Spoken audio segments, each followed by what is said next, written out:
नमस्कार, मैं वैशाली आप सभी का अपने YouTube चैनल कहानियाँ बाय वैशाली में स्वागत करती हूँ।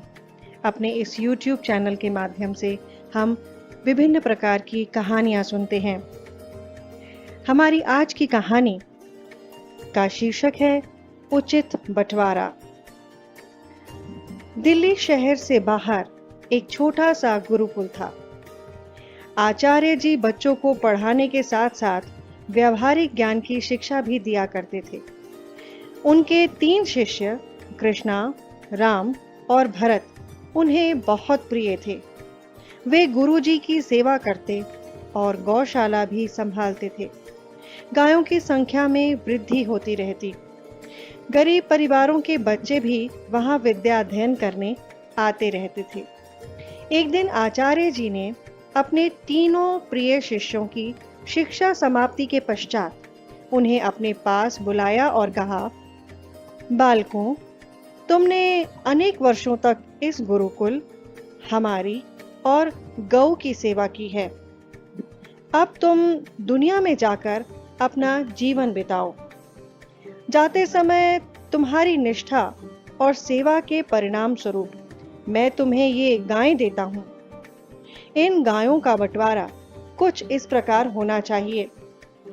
कृष्णा ने अधिक वर्षों तक गुरुकुल में रहकर सेवा की, इसलिए गायों का आधा भाग उसका। राम को उससे कम 1/3 भाग और भरत, तुम्हारा सेवा काल सबसे कम है, इसलिए 9वां भाग तुम्हारा।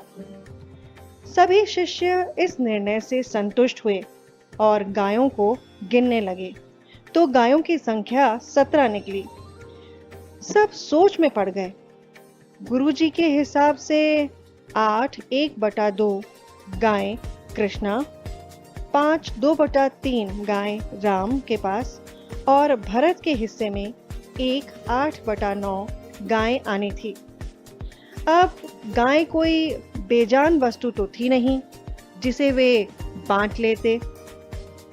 सभी ने एक बुजुर्ग को बुलाया और बंटवारा करने के लिए कहा। बुजुर्ग व्यक्ति के पास अपनी भी एक गाय थी। उन्होंने उसे भी आश्रम की गायों में मिला दिया। अब 18 गायें पूरी हो चुकी थीं। सबसे पहले कृष्णा को बुलाकर 9 गायें सौंप दी गईं। फिर राम को शेष बची 9 गायों में से कुल का तीसरा हिस्सा यानी 6 गायें मिली। तत्पश्चात भरत को 3 गायों का 9वां भाग अर्थात 2 गायें सौंप दी गईं।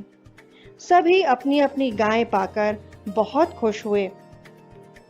इस प्रकार बुजुर्ग व्यक्ति ने समझदारी से बंटवारा कर सूझबूझ का परिचय दिया, क्योंकि 9 + 6 + 2 की कुल संख्या 17 बनती है। बस हो गया बंटवारा। अब मुझे मेरी गायें वापस लौटा दो, बूढ़े ने कहा। उनकी बुद्धि के चमत्कार से सभी हैरान पर खुश थे। तो ये थी हमारी आज की कहानी, जिसमें हमने देखा किस तरह एक बुजुर्ग व्यक्ति ने अपनी बुद्धि से उचित बंटवारा कर दिया। उम्मीद करती हूँ आपको ये कहानी बहुत पसंद आई होगी। कहानियों के सफ़र में मेरे साथ यूं ही बने रहने के लिए मेरे चैनल को लाइक और सब्सक्राइब करना ना भूलें। धन्यवाद।